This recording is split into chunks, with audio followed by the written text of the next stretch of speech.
Chapter 4. When I arrived at the Nomada, I saw what Marty meant. They had taken the cheap out of cheap and cheerful, just enough to warn off the coked-up vagabonds that would typically lodge at the nearest bed to a wrestling venue. I saw from the keyboard, behind the haggard expression of the clerk, that rooms 5 and 6 were vacant, so I requested room 5 and signed my name as legibly as I could, before handing over my boarding fee and pocketing my receipt. Between the meal, the ticket, and now boarding at an almost 2.5-star establishment, the expenses were racking up. I went to my room, pulled up next to the phone, and began ringing around everything with 4 walls and a roof looking for Louis Locke. If he was on the island, then he wasn't staying in Bayamon. And if he wasn't in Bayamon, then he was out of danger. As the noir grabbed hold of the sky, I took myself outside to drink a beer and smoke a cigarette. The room next door was still vacant. Returning to my domicile, I took the lockpick set from my bag and worked open the 2 adjoining doors, giving myself access to room 6. Once inside, I closed over the doors, pulled the curtains, and lay on the bed. An hour hadn't passed, and I thought about calling Marcella before dismissing it. The thought returned and morphed until it became a compulsion, which wouldn't let me think straight until it had been exercised. I lifted the handset and dialed her number. "Hello?" she answered. "Hey, it's me. You busy? I was just about to run a bath." "Where are you?" "Puerto Rico." Running down a thing for Frank. "Nothing dangerous, I hope," Marcella said. The fact she still cared gave me enough hope to make it sting. "No, nothing dangerous. For me, at least. How was your night?" "You mean my date?" I know that you know." I laughed. She was a better detective than me. "So how was your date?" I asked again. "It was okay. Where are you staking out the restaurant?" "No, I wouldn't do that. It was just in the car park." "Well, I don't think I'm going to see him again, so you can take tomorrow night off," joked Marcella. "Does that mean you're free tomorrow night?" "That means... I don't know what that means. Are you calling me from your motel?" "A classic move, right?" "Very," she agreed. I was just about to attempt to be smooth when I saw the unmistakable bulk that belonged to Merle Van Patten as his silhouette skulked across the silver screen of my curtain like some roided-up creature feature. I whispered, "Mars, I'm going to have to call you back," then hung up. I got up and grabbed my beer bottle, then slowly, deliberately, made my way to the motel room door. He was pushing up against the entrance to room 5. There was a wheeze from the frame as the lock fought against his weight. I eased room 6's door out of its frame and soft-footed it up behind him. When I was ready, I pressed the lip of the beer bottle against the base of his neck and played like it was a pistol. "Either housekeeping has gotten ugly, or there's one of those shady wrestling types trying to break into my room," I said over his shoulder.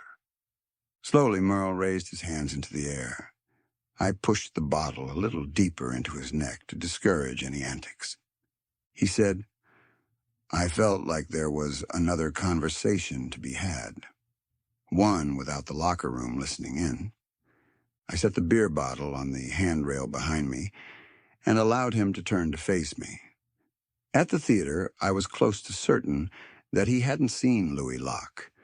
When he stood before me, I was able to round that up to 100%. He looked worried in a way that screamed uncertainty more than anything about getting caught. That certainty, though, brought about another problem.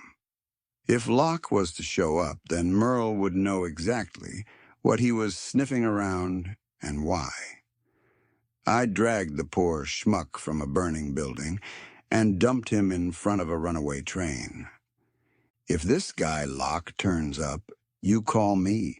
You tell him Jack Gecko has the real story he's looking for. You understand? I insisted. He gave me his best dashboard Jesus. I mean it. He so much as breaks a nail in Bayamon, and I will turn this fucking place upside down until everyone knows you killed Boyd Brooks rather than pay him the money you owed him. Merle made like he was smiling at me. It soured and turned to a snarl before my very eyes. He reminded me of one of those hungry old gators from the bayou, not quick enough to avoid becoming a handbag, but still with one good kill left in him. You think you know so much, don't you? Merle spat. I know exactly where to press to bring all this shit to the surface. Those cop pals of yours are all greedy, messy, and out for themselves. You sure one of them won't roll on you to save their own skin? I also know you should be putting young guys like Kinney over, not burying them to make yourself look the big man. He's your star man, not a jobber. Tonight would have been fucking embarrassing if it wasn't for him. Merle backed away from my motel room door, locking eyes with me until he was nothing more than two jaundiced piss holes surrounded by shadow. I went back into my room and flopped down onto the bed. It had been days since I'd slept. I felt Nyx called me from beyond the veil. I was powerless. I charged into the abyss. My internal clock woke me against my will. I was far from rested and yet wide awake. After a quick shower and a finger brush of my teeth over the child-sized basin, I got on the phone to Frank to break the combination of good and bad news to him. Locke was nowhere to be seen. Not in Bayamon, so one of wrestling's darkest secret non-secrets was safe. But he was somewhere looking into something, and there were enough skeletons in wrestling's closet to give Ray Harryhausen wood for days. I lit a cigarette and let him choke ever so slightly on the silence before saying, I could swing by Florida on my way home. I think the Turk is still working there. He's dug enough graves that maybe he's had a visit, or I could ask around some of my PD contacts. No, it's okay. Thanks, Jack. I shouldn't have bothered you with this, but protect the business, I know. I hung up. Whatever these serious movements that Frank had going on at the moment were likely to pass long before anything made it onto the bookshelves. With enough let-in time, he'd find a way to bastardize the message and make himself out to be either the hero or the victim, depending on which was more financially beneficial. With my go-bag zipped up and waiting by the door, I made another call. According to the trade pages, GCW had a show that evening in Scott City, Kansas. Nina always joked that Scott City had two great things about it: a Mexican restaurant called El Dos de Oros and the road out of town. That meant Nina was going to be staying at the Sleep-In Lodge on Myrtle Street, as it was the closest she could get to El Dos without camping out in one of their booths. I placed a call to the operator and had them patch me through to the sleep-in. I was a regular visitor when I was wrestling and wasn't above lending a hand around the place if needed for a slightly cheaper rate. It rang, and when the clerk answered, I asked to be put through to Nina Valentine's room. There's nobody booked in for tonight under that name, he said. Okay, try Nina Simmons, I replied. Nope, nothing under that either. I played my card. I'm sorry to bother you, but it's Jack Gecko. I used to stay with you guys a lot. I was a wrestler. I'd help Mo around the joint whenever. Mo? Mo Oswald? He sold Sleep-In a few years back. It's all new staff these days. Wait, did you say you're a wrestler? I was, yeah. We had a bunch of them booked in for tonight, but none of them have checked in yet. That in itself was odd. Is there any way you can get in contact with them? If they don't check in soon, my manager wants me to release the rooms. They haven't paid a deposit. If I could get in contact with them, why would I be calling you? Listen, can I give you a message? And when Nina Valentine gets there, have her call me back. I mean, She's not booked in, and my manager... Sure, he wants you to release the rooms. If I give you my credit card, can you take a deposit for one room? Put it under the name Nina Valentine, and when she checks in, tell her Big Jack's waiting on her call. Okay. I gave the kid my card number and hung up. I had another dash to the airport in order to make my connecting flight to New York. JFK Airport always felt like how the streets of Dallas must have felt the day they popped him. Chaotic, loud, and everyone moving quickly in directions that may or may not have been where they needed to be. I stopped at a coffee stand, bought one, and relaxed into the minutes between it arriving in my hand and being cool enough to drink without hospitalization. My life used to be measured in miles traveled, multiplied by bumps taken. Now it was the minutes between the miles, the little tasks that felt like a break because they weren't the big picture jobs I was trying to crack or uncover. My pager rattled off another announcement. It was the second time since I'd switched it back on. I looked at the number, and it felt familiar. Savoring one of those life moments, I blew a layer of heat off the top of my coffee and went in for a sip. Still too warm. When I got to the bank of payphones, I set it on top of the phone, lifted the receiver, then fed the old boy and dialed the number. "Jack, is that you?" The southern grumble under his words told me I was talking to Jimmy the Cajun Creole, but there was something off, something broken in him. He had been around for as long as the ring had ropes. As a pro, I had always known him, and yet I had never known this Jimmy. "Yeah, it's me, brother. What's wrong?" I asked. "Jesus Christ, Jack, I really don't know how to tell you this other than to just shoot straight at you. There was an accident last night in Burlington," he said, trailing off.